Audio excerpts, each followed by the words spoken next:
Zetesk rants here with a short story. Enjoy. They knew they had no choice. They wanted to fight, but they needed to run. They dropped their guns and ran up the hill. Their pursuers would not be far behind, and bullets attracted far too much attention. Nora led the way. She was always the fastest of the group, and now she felt guilty that her speed might allow her to live while her friends died. Fred and Eric were lagging behind the group. Nora could see the beasts on the horizon, and she knew that the boys wouldn't make it. Tears fell from her cheeks as she picked up speed and crested the hill, rolling over the top to avoid being silhouetted against the sun. Bob and Shayna weren't far behind her, but they were losing ground slowly, and the beasts were eating up the distance behind them. The beasts didn't look very intimidating, but everyone was afraid of them because of what they could do. Nora had seen what they did to people they caught. She could still remember the silence after her mother's screams were cut off. Fear echoed through her and her eyes widened. A twig had snapped under her boot. Nora suppressed a whimper as she continued to run.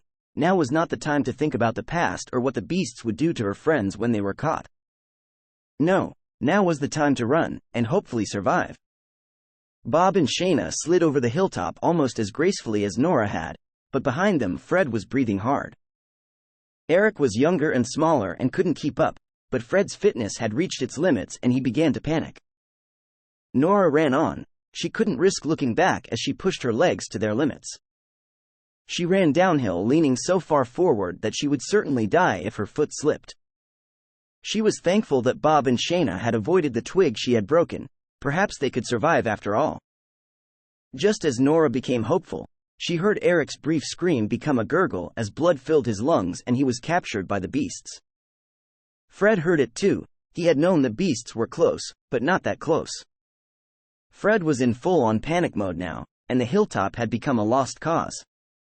He turned left and ran sideways, all the while trying to calm his breathing.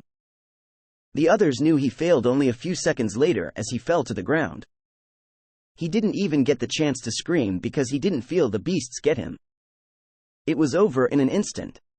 That would have been a mercy in the old days, but not with the beasts. In the old days, a quick death meant a painless one, but not anymore. The beasts were not of this planet, and they were not killing for food or enjoyment. They killed for fuel, and their species uses consciousness as fuel. The body falls dead. All electrical signals throughout the nervous system cease instantly. All chemical reactions stop. Its mind gone forever. When the beasts get you, your body dies instantly, but your mind is saved inside their bodies and tools until they can return to their colony and add your consciousness to the collection. Every time they use any piece of their technology, they require emotion and thought. If they want to use a weapon, they force thousands of captured minds to experience pain, and then that pain is felt by the weapon's target. If they want to repair or heal something, they make the minds experience obligation and guilt. Their medical machines run on sadness and grief. It is eternal torture. The minds are not capable of communication, and they are not in control of themselves, but they are awake. In fact, they are incapable of sleep or rest. They can, however, observe through a form of empathy. They do not have sensory organs, but they can observe other minds that are close by. This empathy is what makes large collections of minds so powerful and such a good fuel source. Each mind involuntarily prompts those nearby to experience the same emotions.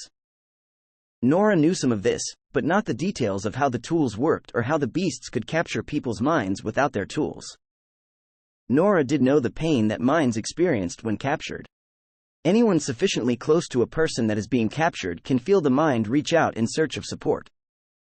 The beasts actually use this side effect as a radar to detect new minds to capture. Sympathy for the dead will get you killed. Like and subscribe.